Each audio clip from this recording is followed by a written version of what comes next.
श्री वाहेगुरु साहिब जी। दर्शन person सरसन Harsan रंग रंगी करतारी रे। खिन रंग गुरगम हरदम नहजम हर कंठ नानक उरतारी रे। हों आया दूरों चल के मैं तकी तो शरणाए जियो। मैं आशा रखी चित में मेरा सब दुख गवाए। हम अवगुण भरे एक गुण नाम अमृत छाड़ बिखै बिख खार। माया मोह परम पै भूले सुत दारा स्यों प्रीत लगाई। एक उत्तम पंथ सुनियो गुर संगत तेहे मिलंद जम त्रास मिटाई। एक अरदास पाठ की रत की गुरु रामदास रखो शरणार। सतनाम श्री वाहेगुरु साहिब जी। सूही महला पंजवा। कर्म धर्म पाखंड जो दीसै तिन जम जागाती लूटै। निर्माण कीर्तन गावो करते का निमख सिमरत चित छूटै। कर्म धर्म पाखंड जो दीसै तिन जम जागाती लूटै। निर्माण कीर्तन गावो करते का निमख सिमरत चित छूटै। संतो सागर पार उतरिए जे को वचन कमावै संतन का। सो गुर प्रसादी करिए रहाओ। कोट तीरथ मजन इशनाना इस कल मह मैल परिजै। साध संग जो हर गुण गावै सो निर्मल कर लीजै। वेद कतेब सिमरत सब शासत इन पढ़िया मुक्त न होई। एक अक्षर जो गुरमुख जापै तिसकी निर्मल सोई। खत्री ब्राह्मण शूद्र वैश्य उपदेश चौवर्णा तो सांझा। गुरमुख नाम जपै उधरै सो कल में घट घट नानक मांझा। खत्री ब्राह्मण शूद्र वैश्य उपदेश चौवर्णा तो सांझा। गुरमुख नाम जपै उधरै सो कल में घट घट नानक मांझा। वाहिगुरू जी का खालसा वाहिगुरू जी की फतेह। सतनाम श्री वाहिगुरू। जेता समुद्र सागर नीर भरिया तेते अवगुण हमारे। दया करो इश मेहर उपावो। डूबदे पत्थर तारे जियड़ा अगन बराबर तपै। पीतर वगै काती प्रणवत नानक हुक्म पछाणै। सुख होवै दिन राती प्रणवत नानक हुक्म पछाणै। सुख होवै दिन राती, सुख होवै दिन राती। सतगुरां दी हजूरी विच जुड़ बैठी गुरु प्यारी, गुरु सवारी, गुरु रूप साध संगत जीओ। आप धनता दे जोग हो जो अमृत वेले दीवाना दियां हाजरियां भर के लाहे लै रहे हो। सवासा रूपी पूंजी नूं सफल करन दा यतन कर रहे हो। जिथे आप सब जी ने नितनेम दियां बानियां श्रवण कीतियां, अरदास भी शामिल होके सर्वत दा भला मंगिया है। उपरांत पावन पवित्र हुक्मनामा साहिब दी बख्शिश हुई है। हुण कुछ समा कथा विचारां दी सांझ पाउण दा है। आप संगत असीस बख्शो ताकि विचार हो सके। गुरु साहिब जी कृपा करन, आप ही विच विचर के अपना मेहर भरिया हथ सीस ते रख के सेवा लै लैन। जीव दी कोई पाया नहीं कि वह बाणी दी विचार कर सके। सतगुरु आप ही बख्शिश करन। सो आओ विचार नाल जुड़ना करदे हां। फतेह दी सांझ पा के दास नूं असीस बख्शो। प्यार सत्कार सत फतेह परवान करो जी। वाहिगुरु जी का खालसा, वाहिगुरु जी की फतेह।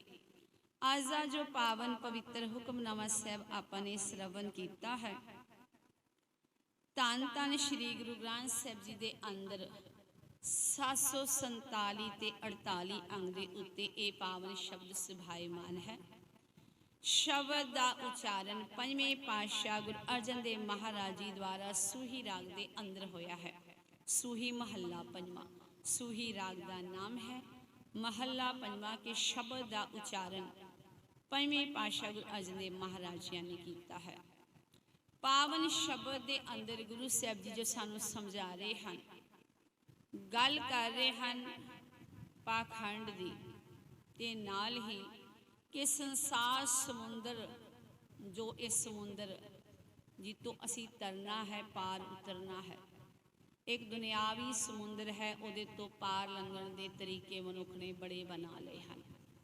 जहाज, शिपां, बेड़ियां, बेड़े, बड़ा कुछ, किश्तियां, नाव, इस तरह पार होया जा सकता। एक अणदिसदा समुंदर साडे विचारां दा जो साडे अंदर चलता है, उहदे तो पार उतरना है। तो वह गुरु कृपा द्वारा भलियां दी संगत करके, गुरु की संगत करके या सांझना की संगत करके उन्हां दे पासों सिक्ख्या उपदेश लैके ही पार हो सकता है। सो बचन कर रहे हैं आदि पावन पवित्र शब्द के अंदर पाखंड की गल भी की है। पाखंड वो है जिहदे विच सच्चाई नहीं, दिखावा है, उन्होंने पखंड कहा जाता है। कि मनुख इत्थे गल पखंड धर्म के नाम की आ गई, जो होर भी ज़्यादा बुरा हो जाता है। कि धर्म के नाम ते कीते गए काम जो दिखावे दे काम हैं, पखंड वो बनता है जिसका दिखावा किया जाता है, जो हकीकत नहीं, सच नहीं है। हुण संसार दियां, समाज दियां नज़रां दे विच चंगा बनन दे लई चंगा है नहीं। दुनिया मैनू चंगा कहे, मैनू सत्कारे, इज्जत मान सम्मान देवे, इहदे लई मैं कोई चंगे काम करा। पर चंगे काम वो दिखावे मात्र कर रहा है, चंगा है नहीं। जीवन चंगा है नहीं, दिखावे दा चंगा बनता पिया है। उन्होंने पखंड आख्या है गुरु साहब जी ने। सो ये विचारां नाल आपां सांझ पाउणी है। रहाओ दी बन की गल करते हाँ, जिहदे ते गुरु साहब जी ने जोर दिता है। रहाओ दा बन जो मेन शब्द का भाव हुंदा है, संतो सागर पार उतरिए। संतो शब्द है संत जनों, परमात्मा की सिफत सलाह की बरकत दे नाल संसार समुंदर तो पार लंघिया जा सकता है। जिवें दुनियावी समुंदर नूं पार करन दा एक ढंग है, तरीका है, वो अपनाना पैना है तां पार होएगा।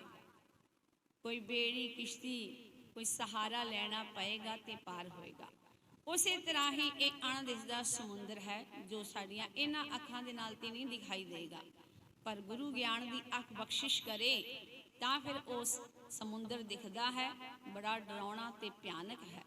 ਤੇ ਫਿਰ ਉਹਦੇ ਅੰਦਰ ਜੋ ਤ੍ਰਿਸ਼ਨਾ ਦੀ ਅੱਗ ਹੈ, ਵਿਕਾਰਾਂ ਦੀ ਅੱਗ ਹੈ, ਵਿਕਾਰਾਂ ਦੀ ਮਹਿਲ ਹੈ, ਉਹਦੇ ਕੋਲੋਂ ਤਰਨਾ ਹੈ। ਤੇ ਉਸ ਸਮੁੰਦਰ ਨੂੰ ਤਾਰਨ ਦੀ, ਪਾਰ ਲੰਘਾਉਣ ਦੀ ਸਮਰੱਥਾ ਗੁਰੂ ਵਿੱਚ ਹੈ। ਸੋ ਤਾਂ ਹੀ ਆਖਦੇ ਹਨ, ਸੰਤੋ ਸਾਗਰ ਪਾਰ ਉਤਰੀਐ। ਹੇ ਸੰਤ ਜਨੋ, ਇਸ ਅਣਦਿਸਦੇ ਸਮੁੰਦਰ ਨੂੰ ਪਾਰ ਕਰਨ ਦੇ ਲਈ ਕੀ ਕਰਨਾ ਪਏਗਾ? ਗੁਰੂ ਸਾਹਿਬ ਦੇ ਕਹਿੰਦੇ ਜਾਂ ਸੰਤ ਜਨਾਂ ਦੇ ਬਚਨਾਂ ਨੂੰ ਕਮਾਉਣਾ ਪਏਗਾ। ਜੇ ਕੋ ਬਚਨ ਕਮਾਵੇ ਸੰਤਨ ਕਾ, ਸੋ ਗੁਰ ਪ੍ਰਸਾਦੀ ਤਰੀਐ। ਹੁਣ ਇਸ ਅਣਦਿਸਦੇ ਸੰਸਾਰ ਸਮੁੰਦਰ ਦੀ ਗੱਲ, ਜਿਹਦੇ ਤੋਂ ਤਰਨ ਦੀ ਗੱਲ ਕਹੀ ਗਈ ਹੈ, ਜਿਹਦੇ ਤੋਂ ਮਨੁੱਖ ਨੇ ਪਾਰ ਹੋ ਕੇ ਪਰਮਾਤਮਾ ਦੀ ਹਜ਼ੂਰੀ ਤੱਕ ਪਹੁੰਚਣਾ ਹੈ, ਉਸ ਸਮੁੰਦਰ ਨੂੰ ਤਰਨ ਦੀ ਜੋ ਗੱਲ ਹੈ, ਉਹ ਕਿਸ ਤਰ੍ਹਾਂ ਤਰਿਆ ਜਾ ਸਕਦਾ, ਉਹਦਾ ਇੱਕ ਢੰਗ, ਵਿਧੀ, ਤਰੀਕਾ ਦੱਸਦੇ ਹਨ ਤਰਨ ਦਾ। ਜੇ ਕੋ ਬਚਨ ਕਮਾਵੇ ਸੰਤਨ ਕਾ, ਇਹ ਢੰਗ ਹੈ, ਇਹ ਤਰੀਕਾ ਹੈ ਇਸ ਸੰਸਾਰ ਸਮੁੰਦਰ ਨੂੰ ਪਾਰ ਲੰਘਾਉਣ ਦਾ।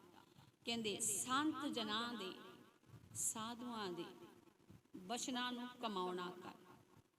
ਜਿੰਨੀ ਦੇਰ ਨਹੀਂ ਕਮਾਵਾਂਗੇ, ਭਾਵ ਉਹਨਾਂ ਪਾਸੋਂ ਸਿੱਖਿਆ ਲੈ, ਉਪਦੇਸ਼ ਗ੍ਰਹਿਣ ਕਰ, ਸਿੱਖਿਆ ਉਪਦੇਸ਼ ਲੈ ਕੇ ਫਿਰ ਉਹਨੂੰ ਜੀਵਨ ਦੇ ਵਿੱਚ ਢਾਲ ਕਮਾ।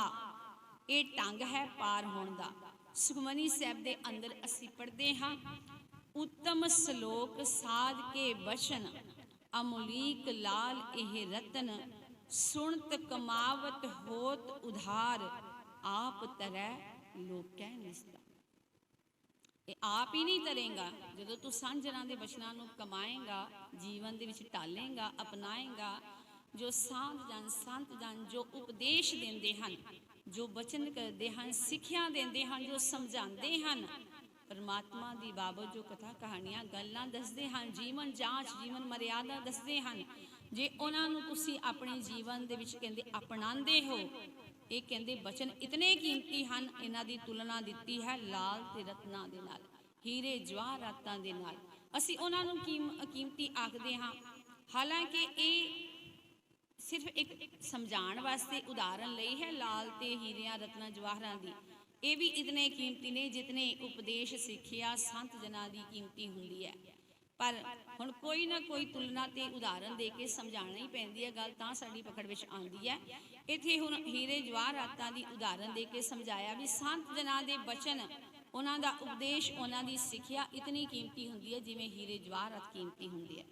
ਜਿਵੇਂ ਅਸੀਂ ਉਹਨਾਂ ਨੂੰ ਸਾਂਭ ਕੇ ਰੱਖਦੇ ਹਾਂ ਵੀ ਬੜੇ ਕੀਮਤੀ ਹੈ, ਐਵੇਂ ਸੰਤ ਜਨਾਂ ਦੇ ਬਚਨਾਂ ਨੂੰ ਕਹਿੰਦੇ ਸਾਂਭ ਕੇ ਰੱਖੀਏ, ਜੀਵਨ ਦੇ ਵਿੱਚ ਢਾਲੀਏ, ਅਪਣਾਈਏ, ਮੰਨੀਏ, ਉਹਨਾਂ ਦੀ ਕਦਰ ਕਰੀਏ। ਜਿਵੇਂ ਅਸੀਂ ਹੀਰਿਆਂ ਦੀ ਕਦਰ ਕਰਦੇ ਹਾਂ, ਸਾਂਭ ਕੇ ਰੱਖਦੇ ਹਾਂ, ਉਸੇ ਤਰ੍ਹਾਂ ਆਖਦੇ ਹਨ ਕਿ ਸੰਤ ਜਨਾਂ ਦੀ ਬਚਨਾਂ ਦੀ ਕਦਰ ਕਰੀਏ, ਉਹਨੂੰ ਜੀਵਨ ਦੇ ਵਿੱਚ ਅਪਣਾਈਏ।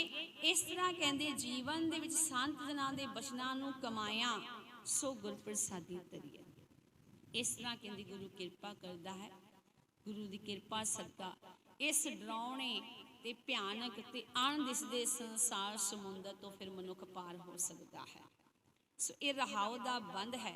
ਹੁਣ ਬਚਨ ਕਰ ਰਹੇ ਹਨ ਅੱਗੇ ਸ਼ਬਦ ਦੀ ਆਰੰਭਤਾ ਦੇ ਵਿੱਚ, ਕਰਮ ਧਰਮ ਪਾਖੰਡ ਜੋ ਦੀਸੈ। ਕਰਮ ਧਰਮ, ਧਰਮ ਭਾਵ ਧਾਰਮਿਕ, ਧਰਮ ਦੇ ਨਾਮ ਤੇ ਕਰਮ ਕਰਨੇ ਜਾਂ ਕਹਿ ਲਈਏ ਕੰਮ ਕਰਨੇ।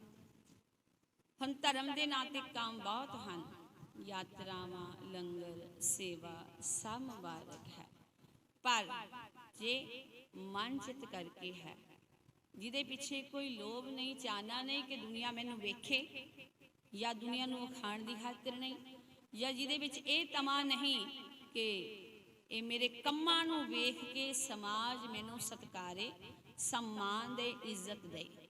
ਜੇ ਇਹ ਦਿਖਾਵਾ ਨਹੀਂ ਤੇ ਪ੍ਰਵਾਨ ਹੈ, ਤੇ ਜੇ ਦਿਖਾਵੇ ਦੀ ਖਾਤਰ ਕਰ ਰਹੇ ਹਾਂ ਵੀ ਸਾਨੂੰ ਸਮਾਜ ਦੇ ਵਿੱਚ ਰਿਸਪੈਕਟ ਮਿਲੇ, ਲੋਕ ਸਾਨੂੰ ਚੰਗਾ ਚੰਗਾ ਆਖਣ, ਜੇ ਇਸ ਉਦੇਸ਼ ਨਾਲ ਮਨੁੱਖ ਧਾਰਮਿਕ ਕੰਮ ਕਰ ਰਿਹਾ ਹੈ, ਫਿਰ ਪਖੰਡ ਕਰ ਰਿਹਾ ਹੈ, ਤੇ ਪਖੰਡ ਗੁਰੂ ਨੂੰ ਪਾਉਂਦਾ ਨਹੀਂ।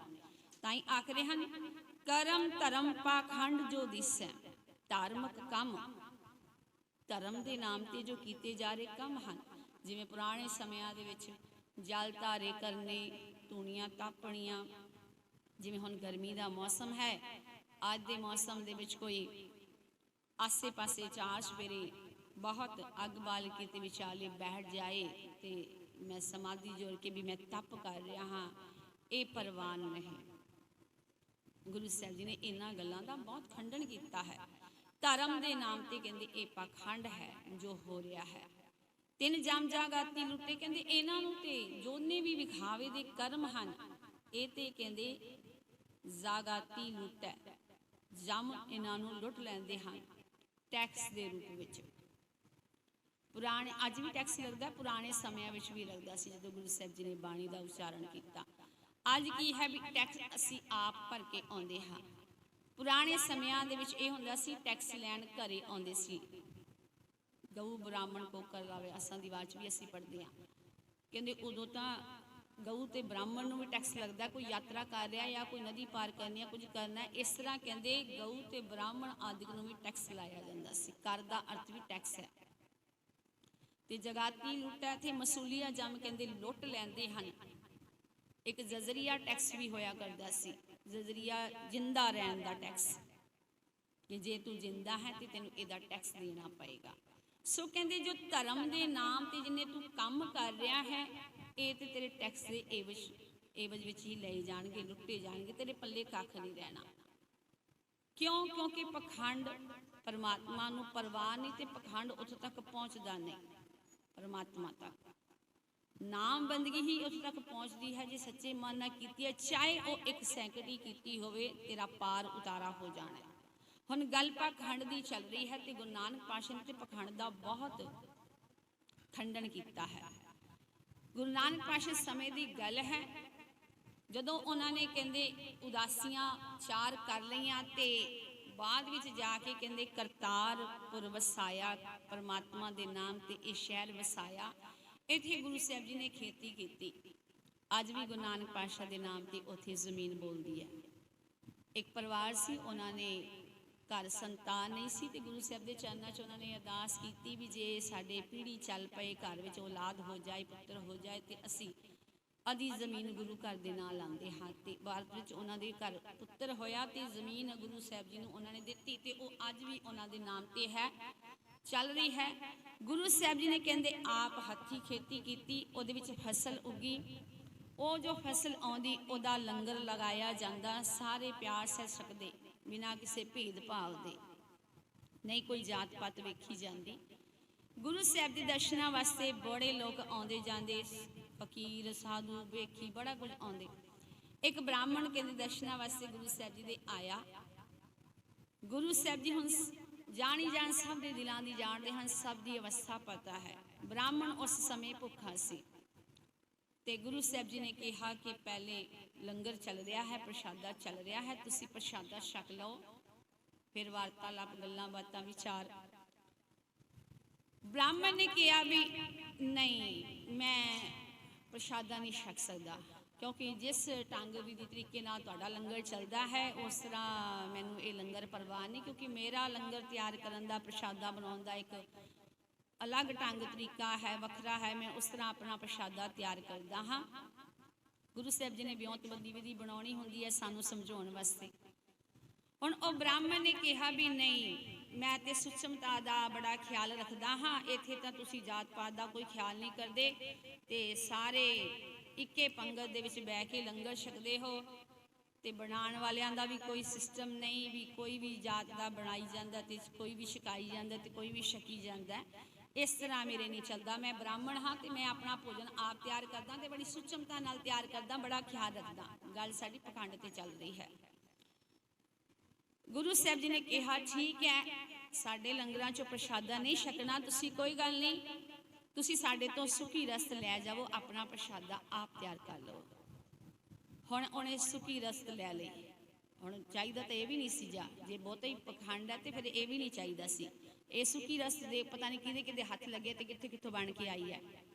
ये ब्राह्मणवाद, ये पखंड कला उधर ब्राह्मणां 'च नहीं चलदा, साडे 'च बहुत है। असीं पहले अपने अंदर झाती मारीए। सिखां दे विच ब्राह्मणवाद सब बढ़ गया है। अज अमृतधारी मनुख कहता मैं प्रशादा छकूंगा, उहदे हथों जिन्हें अमृत छकिया होया, चलो मान लिया भी तेरे लिए प्रशादा उन्हें तैयार करता जिन्हें अमृत छकिया होया। ਤੇ ਪਰ ਥੋੜਾ ਬੈਕ ਪਿੱਛੇ ਡੀਪਲੀ ਜਾ ਕੇ ਤਾਂ ਦੇਖ ਵੀ ਜਿਹਨੇ ਫਸਲ ਉਗਾਈ ਖੇਤਾਂ ਵਿੱਚ ਉਹਨੇ ਅੰਮ੍ਰਿਤ ਛਕਿਆ ਸੀ, ਜਿਹਨੇ ਫਸਲ ਵੱਢੀ ਉਹਨੇ ਅੰਮ੍ਰਿਤ ਛਕਿਆ ਸੀ, ਜਿਹਨੇ ਮੰਡੀ 'ਚ ਸੁੱਟੀ, ਜਿਹਨੇ ਖਰੀਦੀ, ਫਿਰ ਜਿਹਨੇ ਆਟਾ ਪੀਸਿਆ, ਜੋ ਆਟਾ ਘਰ ਆਇਆ, ਜਿਹਨੇ ਆਟਾ ਗੁੰਨਿਆ, ਚਲੋ ਗੁੰਨਣ ਤੇ ਬਣਾਉਣ ਤੱਕ ਤਾਂ ਚਲੋ ਅੰਮ੍ਰਿਤਧਾਰੀ ਅਸੀਂ ਲੈ ਲਾਂਗੇ, ਤੇ ਪਿੱਛੇ ਫਿਰ ਜਾਤੇ ਰੂਲ ਪੂਰਾ ਬਣਾਓ ਨਾ ਬਈ ਜ਼ਮੀਨ ਵੀ ਅੰਮ੍ਰਿਤਧਾਰੀ ਦੀ ਹੋਵੇ ਤੇ ਖੇਤੀ ਕੀਤੀ ਵੀ ਅੰਮ੍ਰਿਤਧਾਰੀ ਨੇ ਹੋਵੇ ਤੇ ਵੱਡੀ ਵੀ ਉਹਨੇ ਹੋਵੇ ਤੇ ਪੀਸੀ ਵੀ ਉਹਨੇ ਹੋਵੇ। ਹੁਣ ਇਹ ਤਾਂ ਕੱਲੀ ਪ੍ਰਸ਼ਾਦੇ ਦੀ ਗੱਲ ਹੈ। ਹੁਣ ਕੱਲਾ ਪ੍ਰਸ਼ਾਦਾ ਤੇ ਨਹੀਂ ਛਕਿਆ ਜਾਂਦਾ, ਨਾਲ ਸਬਜ਼ੀ ਵੀ ਚਾਹੀਦੀ ਹੈ, ਦਾਲ ਵੀ ਚਾਹੀਦੀ ਹੈ। ਹੁਣ ਉਹ ਵੀ ਦੇਖੋ ਵੀ ਉਹ ਵੀ ਖੇਤਾਂ 'ਚ ਕਿਹਨੇ ਉਗਾਈ, ਉਹ ਅੰਮ੍ਰਿਤਧਾਰੀ ਸੀ। ਫਿਰ ਬਾਜ਼ਾਰ 'ਚ ਜੋ ਲੈ ਕੇ ਆਇਆ, ਜਿਹਨੇ ਖਰੀਦੀ ਵੇਚੀ, ਜਿਹਨੇ ਲਿਆਂਦੀ, ਉਹ ਅੰਮ੍ਰਿਤਧਾਰੀ ਹੈ। ਇਹ ਕੀ ਹੈ? ਇਹਨੂੰ ਪਖੰਡ ਕਵਾਂਗੇ। ਇਹਨਾਂ ਗੱਲਾਂ 'ਚ ਪਿਆ ਪਰਮਾਤਮਾ ਦੀ ਪ੍ਰਾਪਤੀ ਨਹੀਂ ਵੀ ਅੰਮ੍ਰਿਤਧਾਰੀ ਦੇ ਹੱਥੋਂ ਪ੍ਰਸ਼ਾਦਾ ਛਕਾਂਗੇ ਤੇ ਸਾਡਾ ਪਾਰ ਉਤਾਰ ਹੈ, ਤੇ ਫਿਰ ਅਸੀਂ ਇਸ ਤਰ੍ਹਾਂ ਉਹ ਪ੍ਰਸ਼ਾਦਾ ਪ੍ਰਵਾਨ ਹੈ ਤੇ ਉਹ ਇਸ ਤਰ੍ਹਾਂ ਅਸੀਂ ਰੱਬ ਪਾ ਸਕਦੇ ਹਾਂ। ਪਖੰਡ ਸਾਡੇ ਅੰਦਰ ਵੀ ਬਹੁਤ ਵੜ ਗਿਆ। ਅਸੀਂ ਹੋਰਾਂ ਨੂੰ ਨਿੰਦੀਏ, ਪਹਿਲੇ ਆਪਣੇ ਅੰਦਰ ਝਾਤੀ ਮਾਰੀਏ। ਸੋ ਗੱਲ ਅਸੀਂ ਬ੍ਰਾਹਮਣ ਦੀ ਕਰਦੇ ਪਏ ਸੀ। ਬ੍ਰਾਹਮਣ ਗੁਰੂ ਸਾਹਿਬ ਜੀ ਨੂੰ ਕਹਿੰਦਾ ਵੀ ਨਹੀਂ, ਤੁਹਾਡੇ ਲੰਗਰਾਂ ਦਾ ਕੋਈ ਸਿਸਟਮ ਨਹੀਂ ਹੈਗਾ, ਕੋਈ ਵੀ ਛਕੀ ਜਾਂਦਾ, ਕੋਈ ਜਾਤ ਪਾਤ ਸੁੱਚ ਪਿੱਟ ਕੋਈ ਖਿਆਲ ਹੀ ਨਹੀਂ ਰੱਖਦੇ। ਮੈਂ ਤੇ ਆਪਣਾ ਪ੍ਰਸ਼ਾਦਾ ਆਪ ਤਿਆਰ ਕਰੂੰਗਾ, ਮੇਰਾ ਇੱਕ ਸਿਸਟਮ ਹੈ। ਮੈਂ ਕਹਿੰਦੇ ਧਰਤੀ ਨੂੰ ਥੋੜਾ ਜਿਹਾ ਪੁੱਟ ਕੇ ਹੱਥ ਡੂੰਘਾ ਕਰਕੇ ਫਿਰ ਉਹਦੇ ਉੱਤੇ ਪੋਚਾ ਵਗੈਰਾ ਫੇਰ ਕੇ ਫਿਰ ਉਹ ਚੁੱਲ੍ਹਾ ਬਣਾ ਕੇ ਤੇ ਲੱਕੜਾਂ ਵੀ ਜੋ ਮੈਂ ਉਹਦੇ ਵਿੱਚ ਪਾਉਂਦਾ ਹਾਂ, ਉਹ ਲੱਕੜਾਂ ਤੇ ਪਹਿਲੇ ਪਾਣੀ ਦਾ ਛਿੱਟਾ ਦਿੱਤਾ ਜਾਂਦਾ, ਧੋਂਦਾ ਹਾਂ, ਫਿਰ ਉਹਦਾ ਚੁੱਲ੍ਹਾ ਬਣਾ ਕੇ ਅੱਗ ਬਾਲ ਕੇ ਇਸ ਤਰ੍ਹਾਂ ਮੈਂ ਭੋਜਨ ਤਿਆਰ ਕਰਦਾ ਹਾਂ। ਤੇ ਇਹ ਗੁਰੂ ਸਾਹਿਬ ਜੀ ਕਹਿੰਦੇ ਚਲੋ ਠੀਕ ਹੈ, ਤੁਸੀਂ ਰਸਤ ਲੈ ਜਾਓ, ਆਪਣਾ ਭੋਜਨ ਆਪ ਤਿਆਰ ਕਰ ਲਓ। ਹੁਣ ਉਹਨੇ ਰਸਤ ਗੁਰੂ ਸਾਹਿਬ ਜੀ ਤੋਂ ਲਈ ਤੇ ਪ੍ਰਸ਼ਾਦਾ ਕਹਿੰਦੇ ਮੈਂ ਆਪਣਾ ਆਪ ਤਿਆਰ ਕਰਦਾ। ਕਲਾ ਵਰਤੋਣੀ ਸੀ, ਗੁਰੂ ਸਾਹਿਬ ਜੀ ਨੇ ਸੇਧ ਦੇਣੀ ਸੀ, ਸਮਝਾਉਣਾ ਸੀ। ਹੁਣ ਕੀ ਹੋਇਆ, ਜਦੋਂ ਉਹਨੇ ਥੋੜਾ ਜਿਹਾ ਜ਼ਮੀਨ ਨੂੰ ਪੁੱਟ ਕੇ ਚੁੱਲ੍ਹਾ ਬਣਾਉਣ ਲੱਗਿਆ, ਜਿੱਥੇ ਹੱਥ ਲਾਇਆ ਜ਼ਮੀਨ ਪੁੱਟੀ ਤੇ ਅੰਦਰੋਂ ਹੱਡੀਆਂ ਕੰਗਾਲ ਨਿਕਲ ਆਏ। ਉਹਨੇ ਛੱਡਤੀ ਉਹ ਥਾਂ ਵੀ ਤਾਂ ਅਪਵਿੱਤਰ ਹੈ, ਇਹ ਤਾਂ ਥੱਲੇ ਮੁਰਦੇ ਦੱਬੇ ਪਏ ਹੈ। ਥੋੜਾ ਹੋਰ ਗਾਂ ਗਿਆ, ਥੋੜੀ ਹੋਰ ਜ਼ਮੀਨ ਪੁੱਟੀ, ਉੱਥੇ ਵੀ ਹੱਡੀਆਂ। ਥੋੜਾ ਹੋਰ ਗਾਂ ਗਿਆ, ਥੋੜਾ ਹੋਰ ਉੱਥੇ ਜ਼ਮੀਨ ਪੁੱਟੀ, ਉੱਥੇ ਵੀ ਹੱਡੀਆਂ।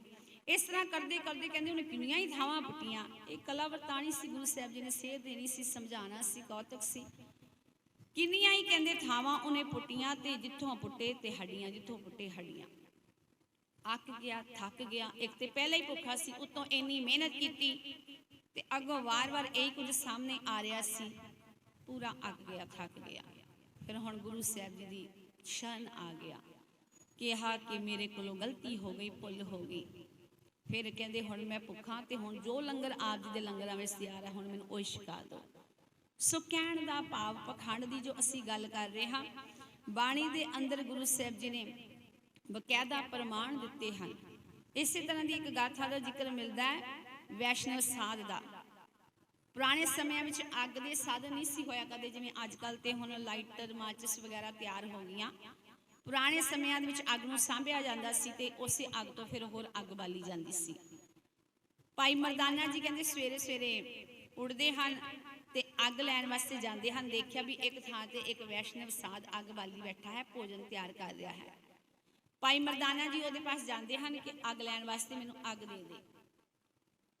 ਉਹ ਜੋ ਭੋਜਨ ਤਿਆਰ ਕਰ ਰਿਹਾ ਸੀ ਵੈਸ਼ਨਵ ਸਾਧ, ਜਦੋਂ ਭਾਈ ਮਰਦਾਨਾ ਜੀ ਦਾ ਪਰਛਾਵਾਂ ਉਹਦੇ ਚੁੱਲ੍ਹੇ ਤੇ ਪਿਆ ਤੇ ਉਹ ਤੇ ਗਾਲਾਂ ਕੱਢਣ ਲੱਗ ਪਿਆ, ਕ੍ਰੋਧੀ ਹੋ ਗਿਆ ਵੀ ਤੂੰ ਮਰਾਸੀ ਹੈ, ਜਾਤ ਕਰਕੇ ਸ਼ੂਦਰ ਹੈ, ਨੀਵਾਂ ਹੈ ਤੇ ਤੂੰ ਮੇਰਾ ਚੁੱਲ੍ਹਾ ਭਿੱਟ ਦਿੱਤਾ ਹੈ। ਚਵਾਤੀ ਲੈ ਕੇ ਕਹਿੰਦੇ ਜਲਦੀ ਅੱਗ ਦੀ ਲੱਕੜ ਲੈ ਕੇ ਭਾਈ ਮਰਦਾਨਾ ਜੀ ਦੇ ਪਿੱਛੇ ਦੌੜ ਪੈਂਦਾ ਹੈ। ਭਾਈ ਮਰਦਾਨਾ ਜੀ ਭੱਜ ਕੇ ਗੁਰੂ ਸਾਹਿਬ ਜੀ ਦੇ ਪਾਸ ਆ ਜਾਂਦੇ ਹਨ ਤੇ ਵੈਸ਼ਨਵ ਸਾਧ ਨੂੰ ਗੁਰੂ ਸਾਹਿਬ ਜੀ ਪੁੱਛਦੇ ਨੇ ਕੀ ਹੋ ਗਿਆ, ਇਹਦੇ ਨਾਲ ਲੋਹਾ ਲਾਖਾ ਹੋਏ ਹੋ, ਕ੍ਰੋਧ ਵਿੱਚ ਆਏ ਹੋ, ਕੀ ਗੱਲ ਹੈ? ਤੇ ਉਹ ਵੈਸ਼ਨਵ ਸਾਧ ਨੇ ਕਿਹਾ ਕਿ ਇਹਨੇ ਮੇਰਾ ਚੁੱਲ੍ਹਾ ਪਿੱਟ ਦਿੱਤਾ ਹੈ। ਤੇ ਗੁਰੂ ਸਾਹਿਬ ਜੀ ਨੇ ਫਿਰ ਇਹ ਪੰਕਤੀਆਂ ਉਚਾਰਨ ਕੀਤੀਆਂ, ਕੁਬੁੱਧ ਡੂਮਨੀ ਕੁਦਇਆ ਕਸਾਇਨ, ਪਰ ਨਿੰਦਾ ਕਟ ਚੂੜੀ, ਮੁੱਠੀ ਕ੍ਰੋਧ ਚੰਡਾਲ, ਕਾਰੀ ਕੱਢੀ ਕਿਆ ਥੀਐ ਜਾਂ ਚਾਰੇ ਬੈਠੀਆਂ ਨਾਲ। ਕਹਿੰਦੇ ਭੈੜੀ ਮੱਤ ਤੇਰੇ ਅੰਦਰ ਮਰਾਸਨ ਹੈ, ਬੇਤਰਸੀ ਕਸਾਇਨ ਹੈ, ਪਰਾਈ ਨਿੰਦਿਆ ਤੇਰੇ ਅੰਦਰ ਚੂੜੀ ਹੈ, ਕ੍ਰੋਧ ਚੰਡਾਲਨੀ ਹੈ। ਇਹ ਕਹਿੰਦੇ ਚਾਰੇ ਤਾਂ ਤੇਰੇ ਨਾਲ ਬੈਠੀਆਂ ਹਨ ਤੇ ਤੇਰਾ ਚੁੱਲ੍ਹਾ ਕਿਵੇਂ ਸੁੱਚਾ ਹੋ ਸਕਦਾ ਹੈ। ਸੋ ਇਸ ਤਰ੍ਹਾਂ ਗੁਰੂ ਸਾਹਿਬ ਜੀ ਨੇ ਬਹੁਤ ਸੇਧ ਦਿੱਤੀ ਤੇ ਪਖੰਡ ਦੀ ਗੱਲ ਜੋ ਸਾਡੇ ਅੱਜ ਸ਼ਬਦ ਦੇ ਅੰਦਰ ਆ ਰਹੀ ਹੈ ਸਮਝਾਈ ਹੈ ਕਿ ਧਰਮ ਦੇ ਨਾਂ ਤੇ ਤੂੰ ਕੰਮ ਕਰਦਾ ਹੈ, ਇਹ ਦਿਖਾਵੇ ਮਾਤਰ ਪਖੰਡ ਹੈ ਤੇ ਇਹ ਤੇ ਤੇਰੇ ਲੁੱਟੇ ਜਾਣੇ ਹੈ, ਤੇਰੇ ਜੀਵਨ ਨੂੰ ਲੁੱਟਦੇ ਪਏ ਹੈ। ਤੇ ਜੇ ਕੁਝ ਮਾੜਾ ਮੋਟਾ ਇਹਨਾਂ ਦਾ ਪੁੰਨ ਕਰਮ ਹੈ ਤੇ ਉਹ ਤੇ ਟੈਕਸ ਇਹ ਵਜੋਂ ਲੁੱਟਿਆ ਜਾਣਾ ਹੈ, ਪੱਲੇ ਤੇਰੇ ਕੱਖ ਨਹੀਂ ਰਹਿਣਾ। ਇਸ ਕਰਕੇ ਫਿਰ ਕਰਨਾ ਕੀ ਹੈ? ਨਿਰਵਾਣ ਕੀਰਤਨ ਗਾਵੋ ਕਰਤੇ ਕਾ, ਨਿਰਵਾਣ ਭਾਵ ਵਾਸ਼ਨਾ ਰਹਿਤ ਹੋ ਕੇ, ਕੋਈ ਡਿਮਾਂਡ, ਕੋਈ ਮੰਗ ਨਹੀਂ, ਕੋਈ ਚਾਹਨਾ नहीं, कोई आशा नहीं, कोई फूलना नहीं। ਨਿਰਵਾਣ ਵਾਸ਼ਨਾ ਰਹਿ ਕੇ, ਵਾਸ਼ਨਾ ਰਹਿਤ ਹੋ ਕੇ ਪਰਮਾਤਮਾ ਦੀ ਕੀਰਤੀ ਗਾ। ਕੀਰਤਨ ਦਾ ਭਾਵ ਕੀਰਤੀ ਕੀਰਨੇ ਪਾਉਣੇ, ਤੁਰ ਅੰਦਰ ਤੋਂ ਗਾਣਾ ਉਹਨੂੰ। ਇਸ ਤਰ੍ਹਾਂ ਕਹਿੰਦੇ ਵਾਸ਼ਨਾ ਰਹਿਤ ਹੋ ਕੇ ਪਰਮਾਤਮਾ ਦੇ ਗੁਣ ਗਾ। ਇਸ ਤਰ੍ਹਾਂ ਗੁਣ ਗਾਇਆ ਨਿਮਕ ਸਿਮਰਤ ਜਿਤ ਛੁਟੈ। ਨਿਮਕ ਜਿਤਨੇ ਸਮੇਂ ਵਿੱਚ ਅਸੀਂ ਆਪਣੀਆਂ ਪਲਕਾਂ ਝਪਕਦੇ ਹਾਂ, ਇੰਨੇ ਸਮੇਂ ਵਿੱਚ ਹੀ ਕਹਿੰਦੇ ਤੇਰਾ ਪਾਰ ਉਤਾਰਾ ਹੋ ਜਾਏਗਾ ਵਿਕਾਰਾਂ ਤੋਂ। ਇਹ ਮਾਇਆ ਜੋ ਤ੍ਰਿਸ਼ਨਾ ਦੀ ਅੱਗ, ਇਹ ਸਾਰਿਆਂ ਤੋਂ ਕਹਿੰਦੇ ਤੇਰਾ ਪਾਰ ਉਤਾਰਾ ਖਲਾਸੀ ਹੋ ਜਾਣੀ ਹੈ। ਤੇ ਇਹ ਸਿੱਖਿਆ ਮਿਲਣੀ ਕਿੱਥੋਂ ਹੈ? ਸੰਤੋ ਸਾਗਰ ਪਾਰ ਉਤਰੀਐ, ਜੇ ਕੋ ਬਚਨ ਕਮਾਵੈ ਸੰਤਨ ਕਾ, ਸੋ ਗੁਰ ਪ੍ਰਸਾਦੀ ਤਰੀਐ। ਇਹ ਬਚਨ ਗੁਰੂ ਪਾਸੋਂ ਮਿਲਦੇ ਹਨ ਤੇ ਇਹਨਾਂ ਨੂੰ ਜੀਵਨ ਵਿੱਚ ਕਮਾਇਆ ਹੀ ਕਰ ਸਕੀਦਾ ਹੈ। ਹੁਣ ਬਚਨ ਕਰ ਰਹੇ ਹਨ ਧਰਮ ਦੇ ਨਾਂ ਤੇ ਮਨੁੱਖ ਕੀ ਕਰਦਾ ਹੈ? ਕੋਟ ਤੀਰਥ ਮਜਨ ਇਸ਼ਨਾਨਾ, ਇਸ ਕਲ ਮੈਂ ਮੈਲ ਭਰੀਜੈ। ਕਰੋੜਾਂ ਹੀ ਤੀਰਥਾਂ ਤੇ ਜਾ ਕੇ ਜੇ ਅਸੀਂ ਇਸ਼ਨਾਨ ਕਰਦੇ ਹਾਂ, ਇਸ ਤਰ੍ਹਾਂ ਅਸੀਂ ਆਖੀਏ ਵੀ ਸਾਡਾ ਪਾਰ ਉਤਾਰਾ ਹੋ ਜਾਏਗਾ, ਨਹੀਂ। ਕਿਉਂਕਿ ਗੁਰੂ ਸਾਹਿਬ ਜੀ ਆਖ ਰਹੇ ਹਨ ਪਾਪ ਕਰੈ ਪੰਚਾਂ ਕੇ ਬਸਰੇ, ਤੀਰਥ ਨਾਏ ਕਹਿ ਸਭ ਉਤਰੇ। ਇਹ ਸਾਡੀ ਹਾਲਤ ਹੈ। ਅੱਤ ਦਾ ਪਾਪ ਕਰਦੇ ਹਾਂ, ਫਿਰ ਜਾ ਕੇ ਤੀਰਥ ਉੱਤੇ ਇਸ਼ਨਾਨ ਕਰ ਲੈਂਦੇ ਹਾਂ ਤੇ ਇਸ ਤਰ੍ਹਾਂ ਆਖਦੇ ਹਾਂ ਵੀ ਸਾਡਾ ਹੁਣ ਪਾਰ ਉਤਾਰਾ ਹੋ ਜਾਏਗਾ। ਜਿੰਨੇ ਪਾਪ ਕਰਮ ਅਸੀਂ ਕੀਤੇ ਹਨ ਹੁਣ ਉਹ ਸਾਰੇ ਤੀਰਥ ਤੇ ਇਸ਼ਨਾਨ ਕਰਕੇ ਉਤਰ ਗਏ ਤੇ ਘਰ ਆ ਕੇ ਫਿਰ ਉਹੀ ਪਾਪ। ਇਸ ਤਰ੍ਹਾਂ ਕਹਿੰਦੇ ਮੈਲ ਹੀ ਮੈਲ ਜੀਵਨ ਦੇ ਵਿੱਚ ਹੈ। ਇਸ ਤਰ੍ਹਾਂ ਤੀਰਥ ਤੇ ਇਸ਼ਨਾਨ ਕੀਤਿਆਂ ਕੋਈ ਪਾਰ ਉਤਾਰਾ ਨਹੀਂ। ਸਾਧ ਸੰਗ ਜੋ ਹਰ ਗੁਣ ਗਾਵੇ, ਸੋ ਨਿਰਮਲ ਕਰ ਲੀਜੈ। ਪਵਿੱਤਰ ਹੋਣ ਦਾ, ਸੁੱਚੇ ਹੋਣ ਦਾ, ਨਿਰਮਲ ਹੋਣ ਦਾ ਤਰੀਕਾ ਸਾਧ ਸੰਗ ਜੋ ਹਰ ਗੁਣ ਗਾਵੇ। ਸਾਧ ਸੰਗਤ ਦੇ ਵਿੱਚ ਆ ਕੇ ਹਰੀ ਪਰਮਾਤਮਾ ਦੀ ਸਿਫਤ ਸਲਾਹ ਕੀਤਿਆਂ, ਉਹਦੇ ਗੁਣ ਗਾਇਆ ਹੀ ਪਵਿੱਤਰ ਹੋ ਸਕੀਦਾ ਹੈ। ਬਹੁਤਾ ਤੀਰਥਾਂ ਤੇ ਇਸ਼ਨਾਨ ਕੀਤਿਆਂ ਪਵਿੱਤਰ ਨਹੀਂ ਹੋਈਦਾ, ਉਲਟਾ ਹੋਰ ਦੁਗਣੀ ਮਨ ਲੱਗ ਜਾਂਦੀ ਹੈ। ਵੇਦ ਕਤੇਬ ਸਿਮਰਤ ਸਭ ਸਾਸਤ, ਇਨ ਪੜਿਆ ਮੁਕਤ ਨਾ ਹੋਈ।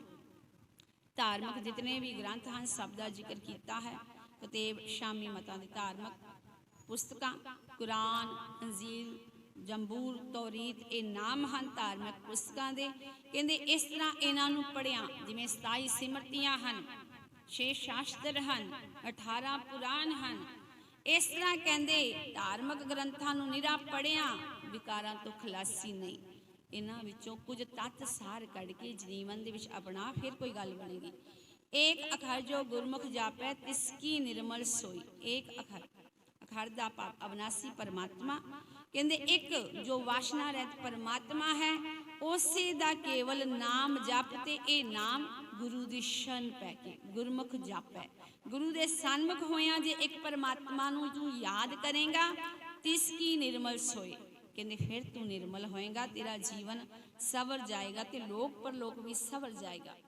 ਹੁਣ ਇਹ ਉਪਦੇਸ਼ ਕੇਵਲ ਸਾਨੂੰ ਨਹੀਂ ਆਖ ਰਹੇ ਹਨ, ਇਹ ਸਾਰਿਆਂ ਵਾਸਤੇ ਉਪਦੇਸ਼ ਸਾਂਝਾ ਹੈ। ਖੱਤਰੀ ਬ੍ਰਾਹਮਣ ਸ਼ੂਦ ਵੈਸ ਉਪਦੇਸ਼ ਚੋਵਰ ਨਾ ਕੋ ਸਾਂਝਾ। ਗੁਰੂ ਨਾਨਕ ਪਾਤਸ਼ਾਹ ਜੀ ਕਹਿ ਰਹੇ ਹਨ। ਹੁਣ ਪੰਜਵੇਂ ਪਾਤਸ਼ਾਹ ਦੇ ਇਹ ਬੋਲ ਹਨ ਤੇ ਉਹ ਆਖ ਰਹੇ ਹਨ ਕਿ ਮੇਰਾ ਜੋ ਇਹ ਸਿੱਖਿਆ ਉਪਦੇਸ਼ ਹੈ ਕੇਵਲ ਇੱਕ ਕੌਮ ਲਈ ਨਹੀਂ, ਇੱਕ ਧਰਮ ਦੇ ਵਾਸਤੇ ਨਹੀਂ, ਸਾਰਿਆਂ ਵਾਸਤੇ ਇਹ ਸਿੱਖਿਆ ਹੈ। ਭਾਵੇਂ ਕੋਈ ਖੱਤਰੀ ਹੋਏ, ਬ੍ਰਾਹਮਣ ਹੋਏ, ਸ਼ੂਦ ਵੈਸ, ਕੋਈ ਵੀ ਹੋਏ, ਕਿਸੇ ਵੀ ਜਾਤੀ ਨਾਲ ਸੰਬੰਧ ਰੱਖਦਾ ਹੋਏ, ਉਪਦੇਸ਼ ਸਾਰਿਆਂ ਵਾਸਤੇ ਇਹੀ ਇੱਕੋ ਹੈ। ਇਹੀ ਤਰੀਕਾ ਸਭ ਨੂੰ ਅਪਣਾਉਣਾ ਪੈਣਾ ਹੈ ਪਵਿੱਤਰ ਹੋਣ ਲਈ। ਇਹ ਨਹੀਂ ਕਿ ਖੱਤਰੀ ਦਾ ਤਰੀਕਾ ਹੋਰ ਹੋਏਗਾ ਰਾਹ ਪਾਉਣ ਦਾ, ਬ੍ਰਾਹਮਣ ਦਾ ਹੋਰ ਹੋਏਗਾ, ਨਹੀਂ, ਉਹਨੂੰ ਵੀ ਜੀਵਨ ਪਵਿੱਤਰ ਹੀ ਕਰਨਾ ਪਏਗਾ ਤਾਂ ਕਬੂਲ ਪਏਗਾ। ਗੁਰਮੁਖ ਨਾਮ ਜਪੈ ਉਦਰੈ ਸੋ ਕਲ ਮੈਂ। ਕਹਿੰਦੇ ਇਸ ਕਾਲਯੁਗ ਦੇ ਕਲੇਸ਼ਾਂ ਭਰੇ ਸਮੇਂ ਦੇ ਅੰਦਰ ਉਹਦਾ ਹੀ ਉਧਾਰ ਹੈ, ਉਹੀ ਬਚ ਸਕਦਾ ਹੈ ਵਿਕਾਰਾਂ ਤੋਂ। ਗੁਰਮੁਖ ਨਾਮ ਜਪੈ, ਜੋ ਗੁਰੂ ਦੇ ਸਨਮੁਖ ਹੋ ਕੇ ਗੁਰੂ ਦੇ ਦੱਸੇ ਰਾਹ ਤੇ ਚੱਲ ਕੇ ਪਰਮਾਤਮਾ ਦਾ ਨਾਮ ਜਪਦਾ ਹੈ, ਉਹਦਾ ਉਧਾਰ ਹੈ। ਸੋ ਕਲ ਮੈਂ ਘਟ ਘਟ ਨਾਨਕ ਮਾਝਾ। ਘਟ ਘਟ ਭਾਵ ਹਰੇਕ ਹਿਰਦੇ ਦੇ ਵਿੱਚ, ਸਰੀਰ ਦੇ ਵਿੱਚ ਜੋ ਪਰਮਾਤਮਾ ਵਸਦਾ ਪਿਆ ਹੈ ਉਹਨੂੰ ਜਪਿਆਂ, ਗੁਰੂ ਦੇ ਸਨਮੁਖ ਹੋਇਆਂ। ਕਹਿੰਦੇ ਇਸ ਤਰ੍ਹਾਂ ਗੁਰੂ ਦੇ ਸਨਮੁਖ ਜਦੋਂ ਤੂੰ ਪਰਮਾਤਮਾ ਨੂੰ ਜਪੇਂਗਾ ਜੋ ਹਰੇਕ ਸਰੀਰ ਵਿੱਚ ਬੈਠਾ ਹੋਇਆ ਹੈ, ਇਸ ਤਰ੍ਹਾਂ ਫਿਰ ਤੇਰਾ ਪਾਰ ਉਤਾਰਾ ਹੋ ਜਾਏਗਾ। ਸੋ ਸਮੇਂ ਦੀ ਸਮਾਪਤੀ ਹੈ। ਬਾਣੀ ਦੀ ਵਿਚਾਰ ਕਰਦਿਆਂ ਬੇਅੰਤ ਬੇਅੰਤ ਬੇਅੰਤ ਭੁੱਲਾਂ ਹੋ ਗਈਆਂ ਹਨ। ਆਪ ਸੰਗਤ ਬਖਸ਼ਣ ਦੇ ਸਮਰੱਥ ਹੋ, ਮੇਰੀਆਂ ਗਲਤੀਆਂ ਬਖਸ਼ ਲੈਣੀਆਂ। ਆਪ ਸਭ ਜੀ ਨੇ ਦਿਲ ਤੋਂ ਅਰਦਾਸ ਕਰਨੀ ਕਿ ਵਿਚਾਰ ਕਰਨ ਦੀ ਜਾਂਚ ਆ ਜਾਏ। ਭੁੱਲ ਚੁੱਕ ਗਲਤੀ ਲਿਖੀ ਮਾਂ ਅਖੀਰ ਦੇ ਵਿੱਚ ਕਰੋ ਗੁਰਫਤਿਹ ਦੀ ਸਾਂਝ। ਵਾਹਿਗੁਰੂ ਜੀ ਕਾ ਖਾਲਸਾ, ਵਾਹਿਗੁਰੂ ਜੀ ਕੀ ਫਤਿਹ। ਬਹੁਤ ਹੀ ਧੰਨਵਾਦ ਹੈ ਮਾਤਾ ਜੀ ਦਾ, ਜਿਨ੍ਹਾਂ ਨੇ ਪਾਵਨ ਹੁਕਮਨਾਮਾ ਸਾਹਿਬ ਜੀ ਦੀ ਕਥਾ ਸਾਨੂੰ ਸਾਰਿਆਂ ਨੂੰ ਹੀ ਸ਼ਰਵਣ ਕਰਵਾਈ ਹੈ। ਭਾਗਾਂ ਵਾਲੇ ਹਾਂ ਜੋ ਗੁਰੂ ਚਰਨਾਂ ਦੇ ਵਿੱਚ ਜੁੜ ਬੈਠਣ ਦਾ ਸੁਭਾਗ ਸਮਾਂ ਪ੍ਰਾਪਤ ਹੋਇਆ ਹੈ। ਜੇ ਕੋ ਬਚਨ ਕਮਾਵੈ ਸੰਤਨ ਕਾ, ਸੋ ਗੁਰ ਪ੍ਰਸਾਦੀ ਤਰੀਐ।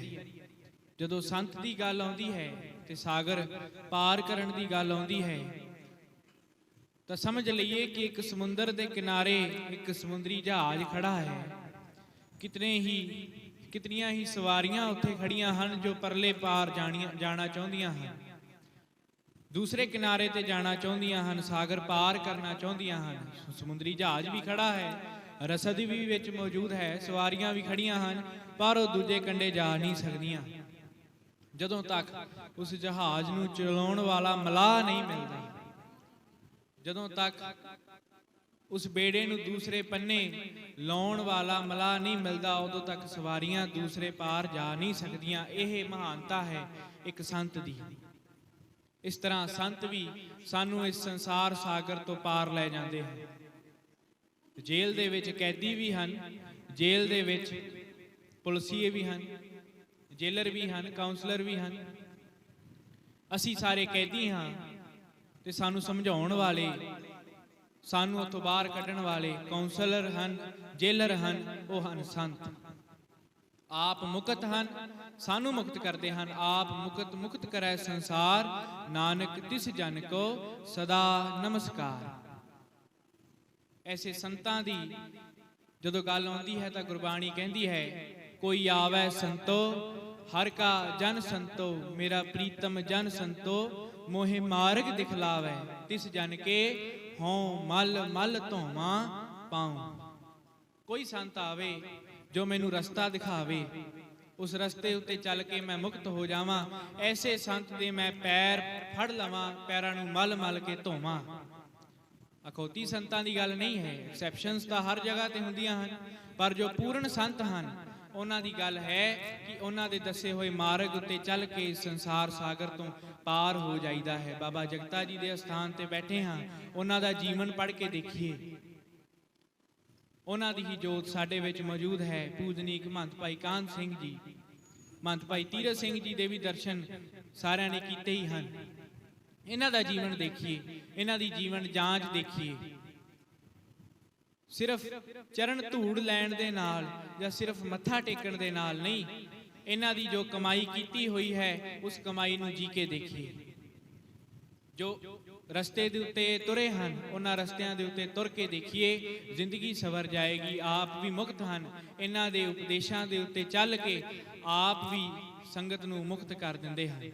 ਆਪ ਮੁਕਤ ਕਰੈ ਸੰਸਾਰ, ਨਾਨਕ ਤਿਸ ਜਨ ਕੋ ਸਦਾ ਨਮਸਕਾਰ। ਐਸੇ ਸੰਤਾਂ ਨੂੰ ਢੂੰਡਣਾ ਹੈ, ਐਸੇ ਸੰਤਾਂ ਦੇ ਚਰਨੀ ਲੱਗਣਾ ਹੈ, ਇਹਨਾਂ ਦੇ ਉਪਦੇਸ਼ ਨੂੰ ਧਾਰਨ ਕਰਨਾ ਹੈ ਤਾਂ ਗੁਰੂ ਕਿਰਪਾ ਕਰੇਗਾ, ਸਾਡਾ ਇਹ ਸੰਸਾਰ ਸਾਗਰ ਤੋਂ ਪਾਰ ਉਤਾਰਾ ਹੋ ਜਾਏਗਾ। ਇਤਨੀਆਂ ਕੁ ਵਿਚਾਰਾਂ ਪ੍ਰਵਾਨ ਕਰਨੀਆਂ। ਆਸਾ ਦੀ ਵਾਰ ਜੀ ਦੇ ਕੀਰਤਨ ਭਾਈ ਸਾਹਿਬ ਭਾਈ ਸਤਨਾਮ ਸਿੰਘ ਜੀ ਪਾਸੋਂ ਸ਼ਰਵਣ ਕਰੀਏ। ਵਾਹਿਗੁਰੂ ਜੀ ਕਾ ਖਾਲਸਾ, ਵਾਹਿਗੁਰੂ ਜੀ ਕੀ ਫਤਿਹ।